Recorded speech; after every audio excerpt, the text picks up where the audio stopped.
नमस्कार साथियों, स्वागत है आप सभी का आपके अपने YouTube channel all in one study point में। साथियों, आज हमारा SSC GD previous year practice set number 33 है, जिसमें मैं आपको जैसा कि रोज की तरह आपको हिंदी के 15 प्रश्न जो प्रीवियस ईयर परीक्षाओं में पूछे जा चुके हैं, मैं उन्हीं प्रश्नों के साथ आपके साथ आज फिर उपस्थित हो रहा हूं। तो आइए साथियों, शुरुआत करते हैं। पहला प्रश्न है, बादल की तरह गरजने वाला वाक्यांश के लिए एक शब्द क्या होगा?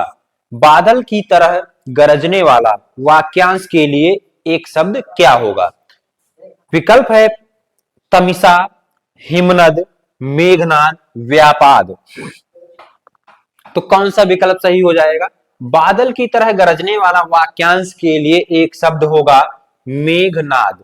तीसरा विकल्प सही हो जाएगा मेघनाद। मेघ का अर्थ क्या होता है? बादल।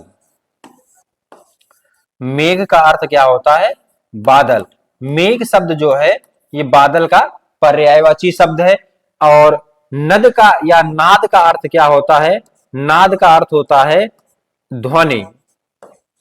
ध्वनि। नाद का अर्थ क्या होता है? ध्वनि। तो मेघनाद का अर्थ क्या हो जाएगा? जो बादल की तरह गरजने वाला होता है उसे क्या कहते हैं? मेघनाद। व्यापाद का अर्थ क्या होता है? हत्या। हत्या या वध। हत्या या वध, व्यापाद। हिमनद किसे कहेंगे? हिमनद पृथ्वी की सतह पर एक बर्फ से ढका हुआ बड़ा क्षेत्र क्या कहलाता है? हिमनद कहलाता है। बर्फ से ढका हुआ क्षेत्र। बर्फ से ढका हुआ जो बड़ा क्षेत्र होता है उसे क्या कहते हैं? हिमनद कहते हैं। अगला प्रश्न है, निम्नलिखित एक वाक्य में क्रिया संबंधी अशुद्धि है। तो क्रिया संबंधी अशुद्धि एक वाक्य में है और वो क्रिया संबंधी अशुद्धि हमें ढूंढनी है। क्या है विकल्प में? मैंने उसे पत्र पर हस्ताक्षर कर दिए, आप वहां जाने सकेंगे। जाने सकेंगे, हस्ताक्षर कर दिए। उसका कहना था कि आप उसे जानते हैं, वह भजन कर चुका है। तो साथियों, यहां पर आपको वर्तनी संबंधी अशुद्धि नहीं, क्रिया संबंधी अशुद्धि ढूंढनी है। तो मैंने उसे पत्र पर हस्ताक्षर कर दिए, तो यहां पर उसे नहीं, उस होना चाहिए। उस पत्र पर हस्ताक्षर कर दिए, तो ये विकल्प हमारा बिल्कुल सही हो जाएगा। दूसरा विकल्प है आप वहां जाने सकेंगे। तो यहां पर क्रिया शब्द क्या है? जाना। क्या है? क्रिया है जाना। तो यहां पर क्या आएगा? वो आप वहां जा सकेंगे। क्या होना चाहिए? जा सकेंगे। तो दूसरे विकल्प में अशुद्धि है। किस दूसरे विकल्प में अशुद्धि है? निम्नलिखित में से शुद्ध वाक्य कौन सा है? 4 विकल्प दिए गए हैं। इन विकल्पों में से आपको शुद्ध वाक्य का चयन करना है। क्या है विकल्प? पहला विकल्प है विंध्याचल पर्वत भारत के मध्य भाग में स्थित है। ग्रीष्म काल में दिन छोटा होते हैं, वह सोमवार के दिन आएगा, यहां शुद्ध भैंस का दूध मिलता है। जो पहला विकल्प है ये हमारा बिल्कुल ही शुद्ध विकल्प है। दूसरा विकल्प है ग्रीष्म काल में दिन छोटा होते हैं, दिन छोटा नहीं, क्या होगा? दिन छोटे होते हैं। तीसरा विकल्प है वह सोमवार के दिन। यहां पर सोमवार और दिन दोनों शब्दों का एक साथ प्रयोग किया गया है, तो इसलिए ये वाक्य हमारा अशुद्ध हो जाएगा। यहां शुद्ध भैंस का दूध मिलता है, शुद्ध भैंस का दूध नहीं, भैंस का शुद्ध दूध मिलता है। क्या होना चाहिए वाक्य? यहां भैंस का शुद्ध दूध मिलता है। इनमें से कौन सा शब्द चंदन का पर्यायवाची नहीं है? चंदन का पर्यायवाची नहीं है। गंधराज, दारुसार, मलयज, नौध। तो इन 4 विकल्पों में से कौन सा चंदन का पर्यायवाची नहीं है? पहला विकल्प है गंधराज, दारुसार, मलयज, नौद। जो विकल्प नंबर 4 दिया गया है आपको, विकल्प नंबर 4, नवोद शब्द ये चंदन का पर्यायवाची नहीं है। गंधराज, दारुसार, मलयज ये सभी चंदन के पर्यायवाची शब्द हैं। तो नवोद शब्द का अर्थ क्या होगा? थका हुआ। नवोद शब्द का अर्थ होता है थका हुआ। निम्न में से किस वाक्य में कर के सही अनेकार्थी शब्द का प्रयोग हुआ है? नयन ने वह कार्य पूरा नहीं किया, यह अत्यंत गंभीर मामला है। राजीव ने अपने हाथ खड़े कर दिए, विकास अत्यंत उत्साही था। तो इसमें कर के सही अनेकार्थी शब्द का प्रयोग किसमें किया गया? तो कर का अर्थ क्या होता है? कर का अर्थ होता है हाथ। हाथ, टैक्स। कर का अर्थ होता है हाथ, टैक्स और किरण। किरण होता है। तो इसमें जो विकल्प नंबर 3 है, राजीव ने अपने हाथ खड़े कर दिए, मतलब अपने हाथ खड़े कर दिए मतलब पीछे हटना। पीछे हटना क्या हो जाएगा? नयन शब्द प्रयोग किया गया है पहले विकल्प में। नयन का अर्थ क्या होता है? आंख। नयन का अर्थ क्या होता है? आंख होता है। राजीव शब्द प्रयोग किया गया है। राजीव का अर्थ क्या होगा? राजीव जब शब्द है ये कमल का पर्यायवाची शब्द है। अगला प्रश्न है, घर के सभी सदस्यों ने मिलकर इसको विचार किया, इस वाक्य का शुद्ध रूप क्या होगा? घर के सभी सदस्यों ने मिलकर इसको विचार किया। पहला विकल्प है घर के सभी सदस्यों मिलकर इस विचार। घर के सभी सदस्यों ने मिलकर इस विचार किया। घर के सभी सदस्यों ने मिलकर इसमें विचार किया।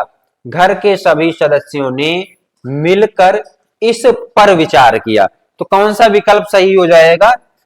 सही उत्तर हमारा विकल्प नंबर 4 हो जाएगा। घर के सभी सदस्यों ने मिलकर इस पर विचार किया। अगला प्रश्न है, निम्नलिखित वाक्य के रिक्त स्थान में सबसे उपयुक्त मुहावरा क्या होगा? सेठ जी रिक्त स्थान का हिसाब लेते हैं। पाई पाई, पानी पानी, बात बात, कदम कदम। तो क्या होता है मुहावरा हमारा? सेठ जी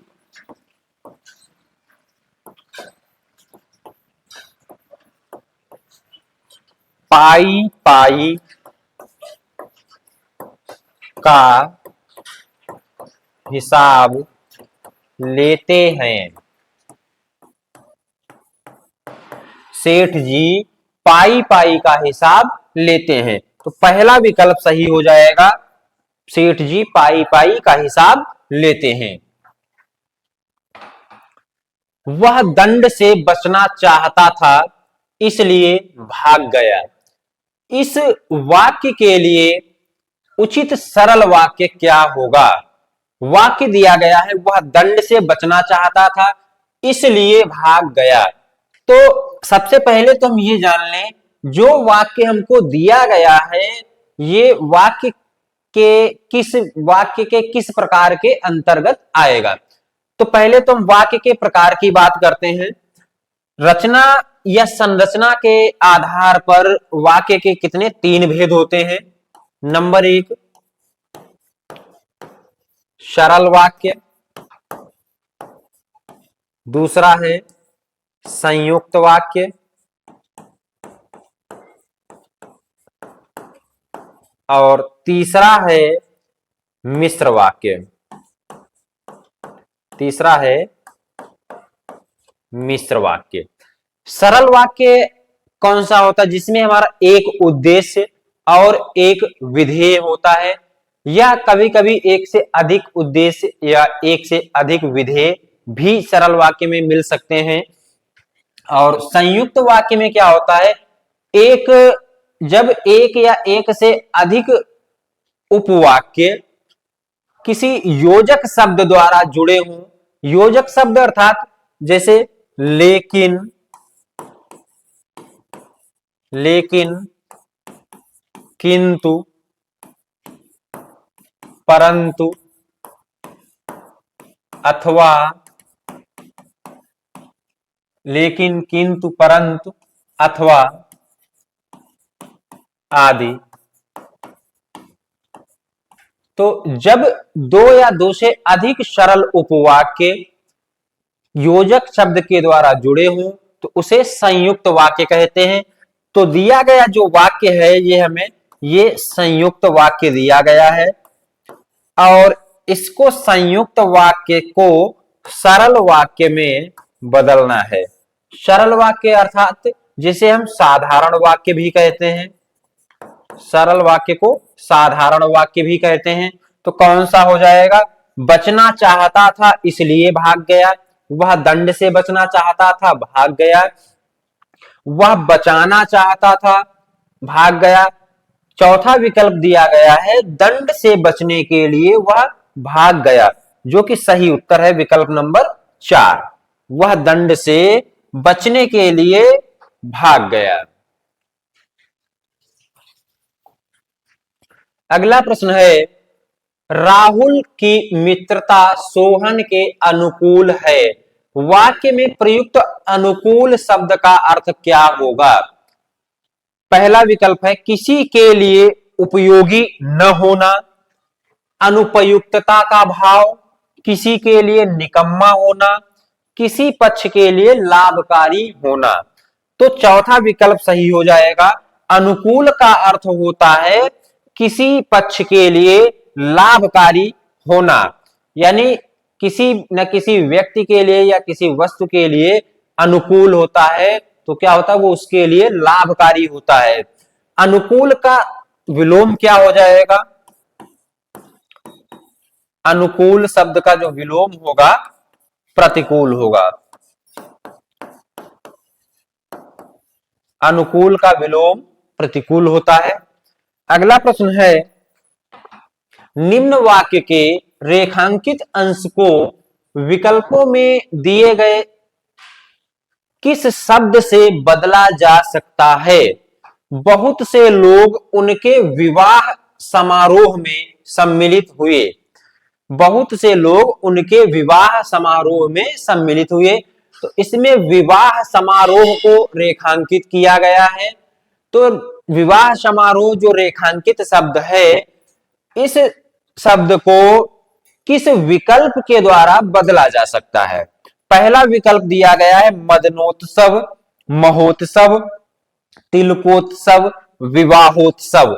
तो विवाह समारोह को क्या कहते हैं, विवाहोत्सव को क्या कहेंगे, विवाह समारोह। तो विवाह समारोह के स्थान पर कौन सा शब्द आ सकता है, विवाहोत्सव।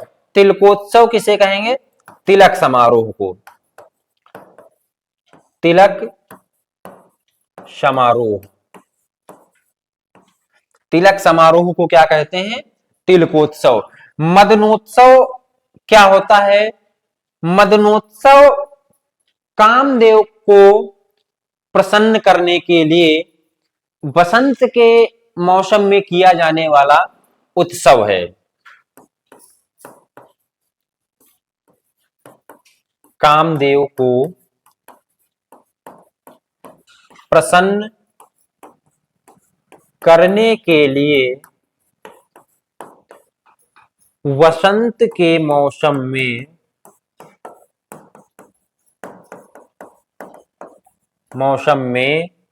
मनाया जाने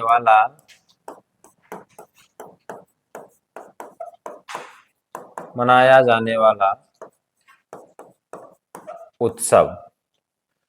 उपस्थित व्यक्तियों में सबने उसकी पूजा की। रेखांकित शब्द के स्थान पर आने वाले उचित विकल्प का चयन कीजिए। तो इसमें पूजा शब्द को रेखांकित किया गया है और उपस्थित व्यक्तियों में सबने उसकी पूजा की, इसके स्थान पर आने वाले उचित विकल्प का चयन करना है। कौन सा विकल्प आ सकता है इसके स्थान पर? प्रशंसा, उपासना, कामना, स्तुति। तो क्या आएगा? पहला विकल्प सही होगा, प्रशंसा। उस उपस्थित व्यक्तियों में सबने उसकी प्रशंसा की। प्रशंसा अर्थात तारीफ, प्रशंसा अर्थात तारीफ। उपासना और स्तुति ये क्या है? हमारी प्रार्थना या विनती के समानार्थी शब्द हैं या पर्यायवाची शब्द हैं। कामना का अर्थ क्या होता है? इच्छा, अभिलाषा,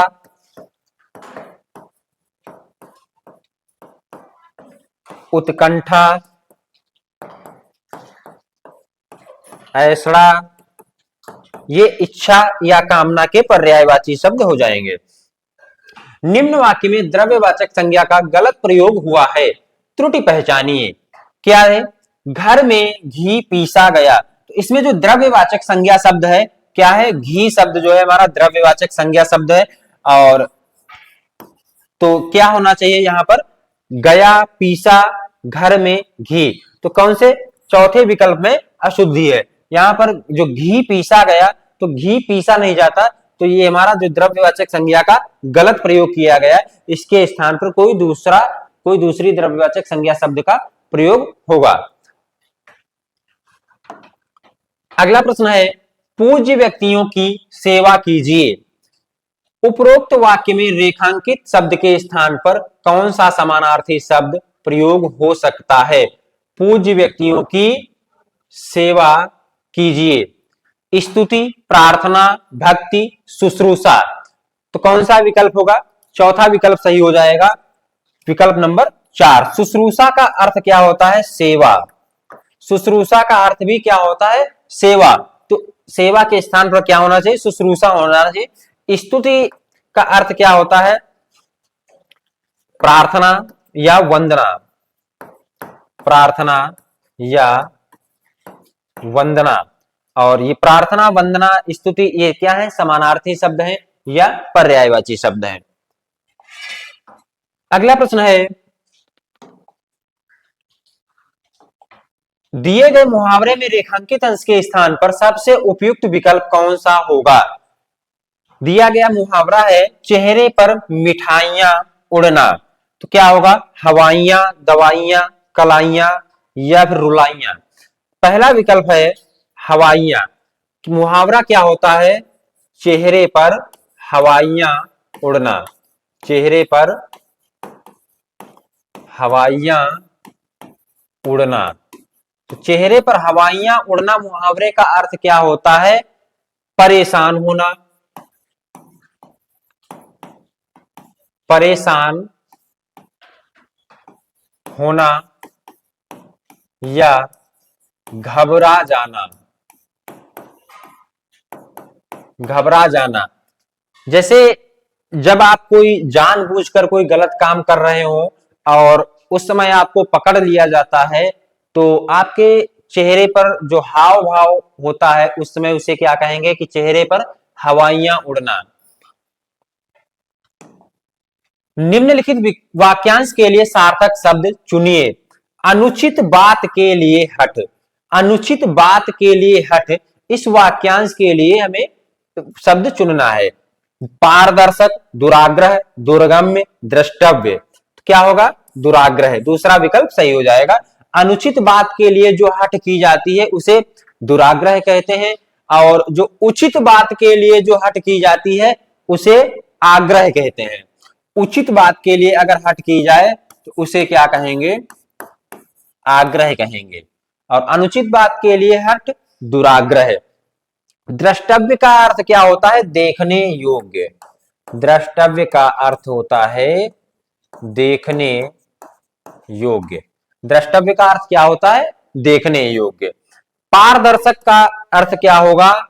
जिसमें आर पार देखा जा सके, जिसमें आर पार देखा जा सके।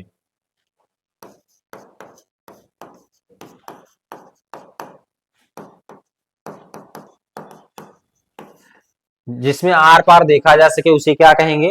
पारदर्शक। दुर्गम्य जिसे जहां पहुंचना कठिन हो या जहां जाना कठिन हो उसे दुर्गम्य कहेंगे।